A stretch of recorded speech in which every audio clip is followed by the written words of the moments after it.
மோடி, அமித்ஷா நீங்கள் தமிழ்நாட்டில் என்னைக்காச்சும் ஒரு நாள் பிஜேபி மறந்துடும்னு நினச்சிக்கிட்டு இருந்தீங்கன்னா அது இதோடு மறந்துடுங்க. இந்த எச்சராஜா மாதிரி ஆட்கள்லாம் இருக்கிற வரைக்கும் 10 பைசாக்கு பிரயோஜனம் கிடையாது. நீங்கள் கவுன்சிலர் கூட வாங்க முடியாது. பாவம் அண்ணாமலை படுறாரு, கடந்து நாயாக கத்துறாரு. அவர் சிறுக சேர்த்து வைக்கிறதெல்லாம் சல்லியாக உடச்சிட்டு இருக்காரு ஒருத்தர், இந்த எச்சராஜான்னு ஒருத்தர்.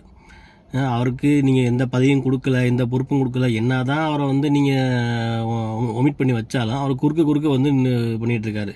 ஒருவேளை அவர் திமுகவோட ஸ்லீப்பர்ஸ் எல்லாம் கூட தோண வருது. ஏன்னா இது திமுகவோட ஓப்பன் ஸ்டேட்மெண்ட். திமுக வளர்கிறதுக்கான அனைத்து திமுக இப்படி பேசுனா திமுக வளரும் கண்டிப்பாக, அப்படி தான் பேசுகிறாரு. எப்படி பேசுனா இங்கே எப்படி திமுக எப்படி ஜெயிச்சிச்சோ பிஜேபி பூச்சாண்டி காட்டி தான் திமுக ஜெயிச்சிச்சு. இப்போ அதே பூச்சாண்டியை திருப்பி இப்போ திருப்பரங்குன்ற விஷயத்தில் எச்ராஜா பேசுகிறது பிஜேபிக்கு பின்னடைவு, திமுகவுக்கு தான் வாய்ஸ் கொடுக்கும். திமுக தான் இப்போ இன்னும் இதே மாதிரி எச்ராஜா பேசிக்கிட்டே இருந்தாருன்னா திமுக கண்டிப்பாக அடுத்த 5 வருஷத்துக்கு ஈஸியாக அடிக்கும். அவங்களுக்கு தேவை எச்ராஜா மாதிரி ஆட்கள் பேசணும், அதை வச்சு அவங்க அரசியல் பண்ணணும்.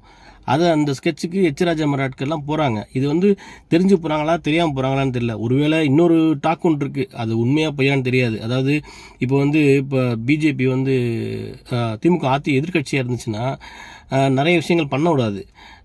முக்கியமாக நல்ல விஷயங்கள் பண்ண விடாது, கெட்ட விஷயங்கள் பண்ண விடாது, நல்ல விஷயமும் பண்ண விடாது. எதை கேட்டாலும் ஏதாச்சும் ஒரு பிரச்சனை. இப்போ பரந்தூரில் இப்போ இதே திமுக எதிர்கட்சியாக இருந்துச்சுன்னு வச்சுக்கோங்களேன், பரந்தூரில் போய் உட்காந்துருப்பாங்க 100 பேர் 200 பேர். இப்போ அவங்களும் பேசுகிறாங்க. ஸோ இப்போ திமுக ஆளுங்கட்சியாக இருக்கிறதுனால இருந்தால் தான் நம்ம மத்திய அரசோட திட்டங்களையோ இல்லை எதோ ஒன்று பண்ணணும்னாலும் பண்ண முடியுது. அவங்க எதிர்கட்சியாக இருந்தாக்கா கிளம்பி எல்லாத்தையும் கிளப்பி விட்டுறாங்க. ஸோ அதனால் இருக்கலாமோ அப்படி கூட நினச்சி பிஜேபி எச்ராஜா பேச வைக்குதான்னு கூட நான் தெரியல. ஏன்னா இவர் சம்மந்தமே இல்லாமல் மலையை தூக்கி திருப்பரங்குன்றத்தில் தர்கா தூக்கி கீழே வைங்கின்றாரு. இப்போ பிரச்சனை அவங்களுக்கு சாதகமாக தான், நமக்கு சாதகமாக தான் போயிட்டுருக்கு. அதாவது இந்த முருகன் ஆரம்பித்தது அவங்க தான். நவாஸ்கனிங்கிறவர் தேவையில்லாமல் அவர் கேட்டால் நான் இதோட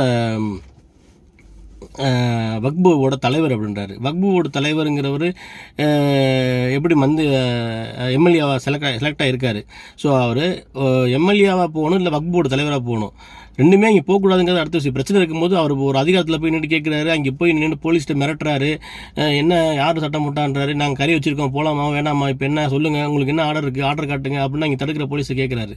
ஸோ இப்படி அவர் போதான் மித்தவங்கெல்லாம் போகிறாங்க. ஸோ இந்த பிரச்சனையை திசை திருப்பி பழையபடி இந்துக்களுக்கு எதிரான சூழ்நிலையை உருவாக்குறாரு எச்ராஜா மற்றும் அவருக்கு ஆதரவான சில பேர். அது பிஜேபிக்கு எதிரானதா, அண்ணாமலைக்கு எதிராகவோ நடக்குதா இல்லை இதுதான் உங்களோட பிளானா அப்படிங்கிறது எங்களுக்கு தெரியல.